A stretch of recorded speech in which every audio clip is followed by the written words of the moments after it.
Hai hai hai, shalom, damai di hati, puji nama Tuhan Yesus yang selalu baik dan selalu luar biasa untuk orang semua. Sehingga melewati minggu ini, orang boleh diberkati lewat tugas, tanggung jawab, pekerjaan, maupun orang sebagai anak-anak, orang aktivitas toh, orang boleh bersekolah, toh. Jadi Tuhan dah sertai pat orang di minggu yang sudah orang lewati. Dan puji Tuhan, kalau mana minggu ini orang semua masuki minggu yang kedua. Jadi orang bersyukur Tuhan masih berikan kesempatan kita untuk menikmati hari-hari hidup kita. Dan adik-adikku yang berkati Tuhan, kita jumpa lagi di dalam pembahasan Bina Anak pelajaran 37 yang pembacaannya masih dalam perjanjian baru, yaitu kitab Kisah Para Rasul.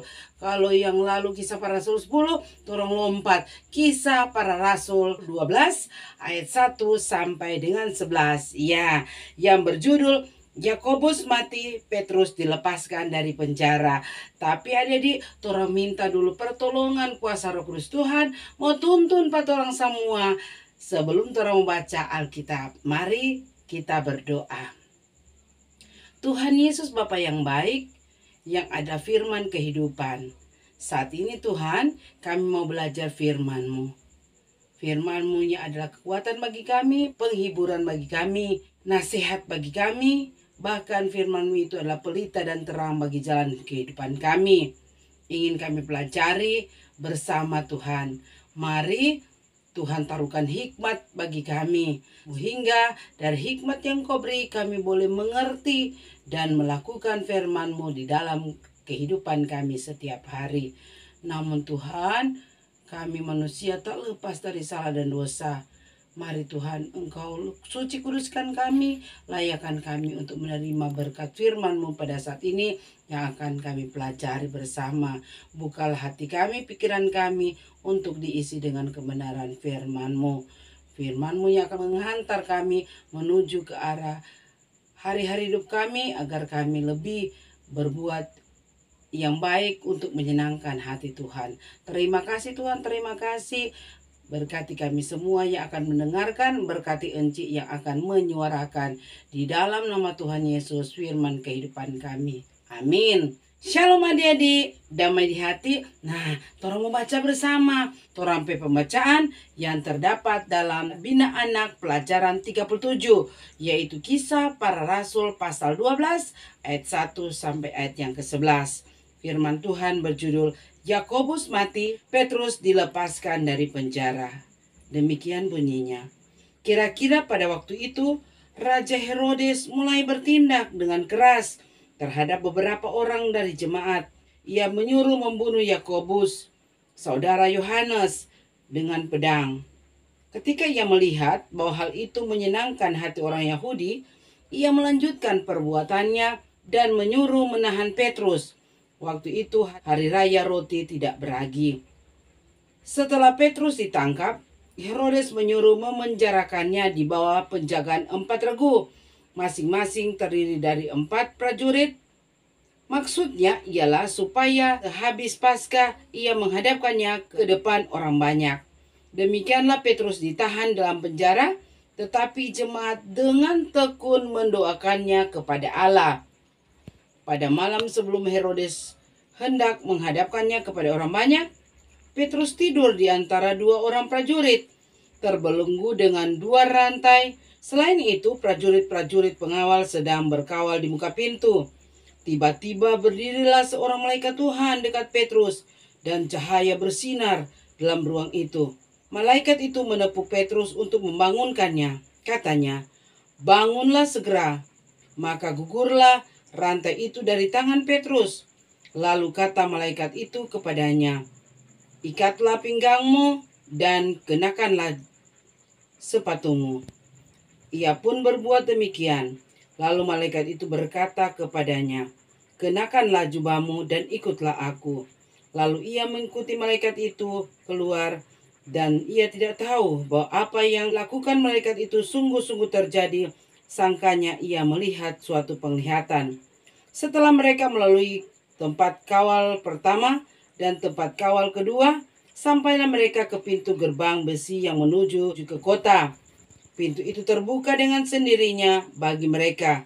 Sesudah tiba di luar, mereka berjalan sampai ke ujung jalan. Dan tiba-tiba malaikat itu meninggalkan dia. Dan setelah sadar akan dirinya, Petrus berkata, "Sekarang tahulah aku benar-benar bahwa Tuhan telah menyuruh malaikatnya dan menyelamatkan aku dari tangan Herodes dan dari segala sesuatu yang diharapkan orang Yahudi." Demikianlah firman Tuhan. Torang semua dikatakan berbahagia apabila torang baca Alkitab, pelihara firman Tuhan, bahkan melakukan firman Tuhan. Ya, shalom adik-adik, damai di hati. Ya, adik-adikku yang berkati Tuhan, kalau minggu lalu torang belajar bina anak pelajaran 36, aku mau memberitakan kabar baik. Toh? Ya, seperti Petrus ada bawa kabar baik, kabar keselamatan, kabar Injil untuk Cornelius dan keluarganya, bahkan semua sahabat-sahabatnya yang dia undang pada waktu dia suruh jemput Pak Petrus tuh, dia susah dia keluarga sahabat-sahabat untuk mendengar Injil keselamatan yang akan Petrus katakan. Nah, kali ini orang akan belajar bila anak pelajaran 37 dengan judul berani memberitakan kabar baik. Nah, adik-adik yang berkati Tuhan, minggu ini bilang harus berani memberitakan kabar baik. Adik-adik sama dengan Petrus mesti berani memberitakan kabar baik toh, sehingga banyak orang yang berbalik kepada Tuhan toh. Banyak orang sudah percaya pada Tuhan, sehingga Raja Herodes ini adik, ya dia paling anti kekristenan. Makanya dia suruh dia suruh bunuh Pak Yakobus, saudara Yohanes. Ya, dia suruh bunuh. Nah, adik tahu siapa nih Herodes ini? Iya, dia Herodes Agripa. Paling adik berpikir, pada waktu Tuhan Yesus lahir ada Herodes. Kok ini masa ada Herodes? Nah, Herodes pada waktu Tuhan Yesus lahir, dia adalah Herodes Agung. Kalau ini adalah Herodes Agripa.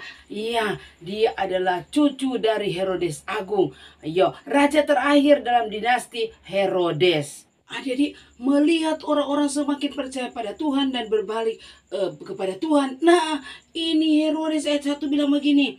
Kira-kira pada waktu itu Raja Herodes mulai bertindak dengan keras terhadap beberapa orang dari jemaat. Bukan cuma dari jemaat, malahan pemimpin-pemimpin agama. Nah, buktinya adik-adik, dia bunuh Pak Yakobus tuh, saudara Yohanes. Nah, dia rasa dia rasa aduh, orang Yahudi senang sekali karena ini Herodes ini anti sekali Kristen, adik-adik. Karena dia aduh, ini orang-orang Yahudi lupa senang kita ada bunuh Pak Yakobus. Nah, dia lanjutkan. Nah, dia suruh tangkap Pak Petrus dan memenjarakan Petrus. Nah, dia suruh menahan Petrus. Tapi waktu itu adik, hari raya roti tidak beragi. Tradisi orang Yahudi tidak boleh mengeksekusi atau menghakimi orang pada masa-masa Paskah. Jadi dia harus dimasukkan ke penjara dulu. Jadi dia bilang, aduh, tangkap Petrus, masukkan dalam penjara, kong jaga. Jadi ada 4 tentara prajurit jaga Pak Petrus. Selain itu ada 4 regu baku ganti, setiap 3 jam ganti. Jadinya nak mungkin orang mau tasono tuh sedikit ganti ya, karena orang mesti penjarakan Pak Petrus. Jangan Petrus mau lari. Nah, adikku yang berkati Tuhan, kenapa ini sampai Herodes suruh jaga? Karena dia maksud supaya habis Paskah ia dapat menghadapkan Petrus orang banyak toh. Iya, jadi dia bilang penjara aja dulu, karena tradisi orang Yahudi ini boleh eksekusi atau menghakimi orang pada waktu masa Paskah. Jadi adik ini Petrus dipenjara oleh siapa? Oleh Herodes. Adikku yang berkati Tuhan, tetapi ayat 5 yang jadi kekuatan untuk orang semua. Coba orang baca sama-sama.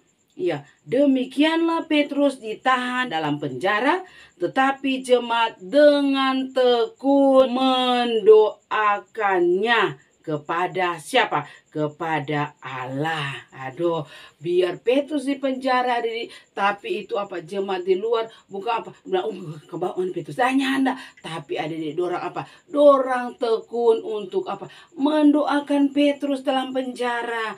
Jadi biar ini Herodes punya apa, otoritas Roma tuh, dia punya kekuatan tuh, dia punya kuasa. Tapi kalau Allah di pihak kita, siapapun melawan adik-adik, bukan main, orang punya Allah yang luar biasa.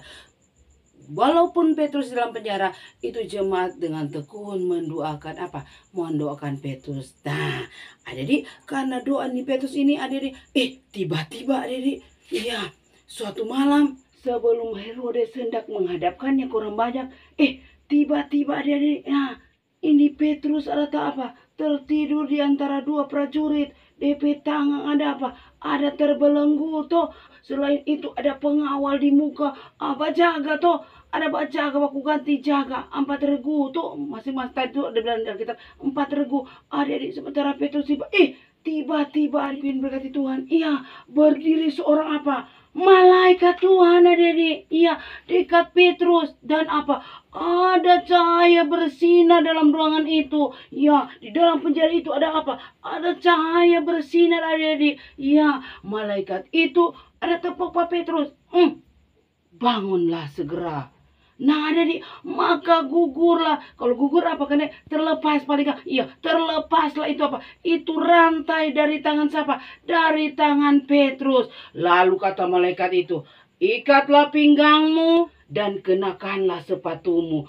Adik-adik, Petrus cuma iko-iko. Apa itu malaikat bilang? Petrus cuma iko-iko. Seakan-akan dia apa? Dia tidak sadar. Dia cuma iko-iko. Tuh malaikat bilang ini, bilang itu. Dia cuma iko. Iya, adik-adik. Kemudian malaikat bilang ulang, kenakanlah jubahmu dan ikutlah aku. Nah, adikku yang berkati Tuhan. Iya, lalu Petrus ikut di belakang malaikat itu, adik. Iya, keluar, dan ia tidak tahu itu malaikat yang lakukan itu sungguh benar-benar apa terjadi. Tuh, adik-adik, ini Petrus sangka dia cuma apa, melihat suatu penglihatan. Dia ingin tahu itu benar-benar apa terjadi, adik. Jadi malaikat di muka, Petrus di belakang, ada ikut-ikut para malaikat tuh. Jadi Petrus ikut-ikut cuma apa, tapi dia apa, nyana sadar. Dia ikut, biar itu paling ini suatu penglihatan. Jadi dia anggap itu suatu penglihatan, padahal itu sungguh terjadi. Nah, adikku yang berkati Tuhan, maka mereka lewat tuh penjaga pertama. Habis itu lewat penjaga kedua. Adik-adik, sampai mereka ke pintu gerbang besi yang menuju ke kota. Dan tiba-tiba adik-adik, iya, itu pintu tak buka sendiri. Aduh, bukan main kah? Nyada orang buka, tapi itu pintu tak buka sendiri. Nah, adik-adik, setelah tuh pintu tak buka sendiri, baru dorang apa? Keluar toh. Sesudah mereka keluar, adik-adik, iya, tiba-tiba mereka sampai di ujung pohon dan malaikat itu meninggalkan Petrus. Nah, adik-adik, setelah dia sadar akan dirinya, adik-adik, ya, Petrus baru bilang, sekarang tahulah aku bahwa Tuhan telah mengutus malaikatnya untuk menyelamatkan aku dari tangan Herodes dan dari semua yang diharapkan orang Yahudi. Yo, sama di itu hari itu Petrus selalu bilang begini, ya, tahulah aku bahwa benar-benar Allah tidak membedakan orang. Ini dia bilang lagi, setelah dia sadar, ya, dia bilang, sekarang aku sudah tahu bahwa Tuhan ada utus apa? Malaikat untuk menyelamatkannya dari tangan Herodes dan apa? Dari harapan orang-orang Yahudi toh. Iyo, jadi mau bunuh Pak Petrus. Ada di luar biasa. Ini dia melewati tuh kawal regu pertama, dia lewati kawal regu kedua sampai di pintu apa? Di pintu gerbang.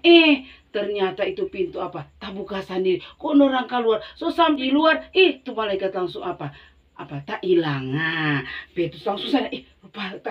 Dan ternyata adik Petrus sudah dilepaskan dari penjara. Nah, adik yang berkati itu, orang mesti belajar, iya, karena keberanian Petrus memberitakan Injil. Aduh, bukan main, Herodes marah sekali, sampai-sampai apa? Ini Herodes kan anti Kristen, jadi apa? Dia marah sekali. Iya, banyak orang yang menjadi percaya, banyak orang yang apa berbalik kepada Tuhan, sehingga membuat Herodes marah. Makanya dia apa? Membunuh siapa? Yang Yakobus adik pemimpin-pemimpin agama. Iya, rasul-rasul adik. Setelah dia membunuh Yakobus, dia bilang dia mau beke ulang karena dia lihat pak orang-orang Yahudi pas senang kita bunuh ini pak Yakobus. Nah, langkah selanjutnya ini Herodes Agripa ini ada di mau bunuh Petrus, tapi apa? Dia punya rancangan, bukan rancangan Tuhan toh. Dan tambah lagi ada di walaupun dalam penjara tetap jemaat mendoakan dia. Nah, orang boleh belajar toh, ternyata kuasa doa besar sekali.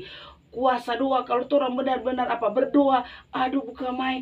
Datang seorang malaikat, ada tolong pas Pak Petrus, walaupun dia tidur di mana? Di antara dua prajurit, DP tangan terbelenggu dengan rantai. Ada cuma cahaya di tengah ruangan itu. Gugur itu itu rantai, bukan main Kang. Petrus sama orang nyanda sadar. Dia sangka itu cuma suatu penglihatan, tetapi itu nyata, sungguh terjadi, bukan main. Tuhan Allah menolong Petrus melalui seorang malaikat mengeluarkan Petrus dari penjara. Nah, adik berkati Tuhan, torang belajar dari cerita ini. Marilah torang Orang berani memberitakan memberitakan Injil, mengatakan pada semua orang bahwa Tuhan Yesus adalah juru selamat. Toh, nyanak mau sementara bermain, Injil ada pesan orang mesti cari pemberita ini. Bukan sementara bermain. Teman-teman, kita membaca ini, ya bukan begitu toh. Ya, orang kasih tunjuk, orang perilaku, orang perbuatan. Aduh, kalau orang perbuatan baik, mengasihi orang toh orang pasti lihat, aduh bukan main tuh orang sana Kang, aduh dia kelakuan, orang bilang, begitu orang Kristen, aku sayang, karena orang Tuhan ajarkan kasih. Nah jadi orang mesti lihat sehingga orang memuliakan Tuhan, toh orang saksikan melalui orang perbuatan, orang perkataan, memberikan memberitakan Injil melalui orang perbuatan, orang perkataan, toh anakku yang diberkati Tuhan, jangan pernah takut tampil Jo. Toh biasanya kalau di sekolah tuh orang beragam-ragam. Iya, kadang-kadang tuh rasa kere ini lah itu orang mau berdoa itu orang doa. Jangan malu adik, tampilkan toh orang sebagai anak Tuhan. Orang bawa kabar baik. Orang memberitakan kabar baik. Apalagi bagi orang teman-teman yang belum percaya, yang belum mengenal Tuhan. Mari orang sebarkan, ceritakan kebaikan-kebaikan Tuhan dalam orang hidup toh. Iya, orang jangan pernah takut, jangan ragu-ragu, jangan khawatir. Pasti Tuhan menolong. Bukti Petrus saja. Ini Herodes rancang mau bunuh dia toh, baru Yakobus dia ada bunuh toh, iya dia mau bunuh lagi Petrus, dia rancang tak mau bunuh, padahal dia orang Yahudi sana, iya dia rancang ini Petrus mau dia membunuh, ya tapi rancangan Tuhan, iya luar biasa dalam kehidupan Petrus. Tuhan tolong toh, iya padahal sudah di dalam penjara toh, semua eksekusi mati. Si Petrus dengan sukacita dia tetap mengabarkan Injil Tuhan. Ada di berkati Tuhan. Mari orang seperti Petrus yang berani memberitakan kabar baik. Kabar apa Dedi? Kabar keselamatan. Kabar Injil yang dibawa oleh Tuhan Yesus. Ya, keselamatan yang tidak dapat diberikan oleh siapapun. Tetapi cuma Tuhan Yesus yang boleh memberikan nyawanya untuk orang semua. Anak-anaknya, bahkan sahabat-sahabatnya. Ada yang berkati Tuhan. Marilah orang memberitakan Injil, berani memberitakan kabar baik, iya, kepada orang yang yang belum mengenal, bahkan belum percaya kepada Tuhan. Orang nyatakan itu melalui orang perbuatan, orang perkataan, sehingga melalui apa yang orang buat, apa yang orang katakan, iya, nama Tuhan dipuji dan dimuliakan. Sehingga banyak orang semakin terpanggil untuk mencari Tuhan, untuk percaya kepada Tuhan, dan menerima Tuhan Yesus sebagai Tuhan dan Juru Selamat. Amin. Iya, mari kita berdoa. Terima kasih Tuhan atas firman-Mu. Jadikan kami anak-anak yang berani memberitakan kabar sukacita Injil, kabar keselamatan dari Tuhan Yesus. Biarlah di mana saja kami pergi dan berada, nama Tuhan dipuji, dimuliakan. Terima kasih Tuhan. Doa kami, sembahyang kami di dalam nama Tuhan Yesus. Kami berdoa dan mengucap syukur. Amin. Sampai jumpa. Terima kasih.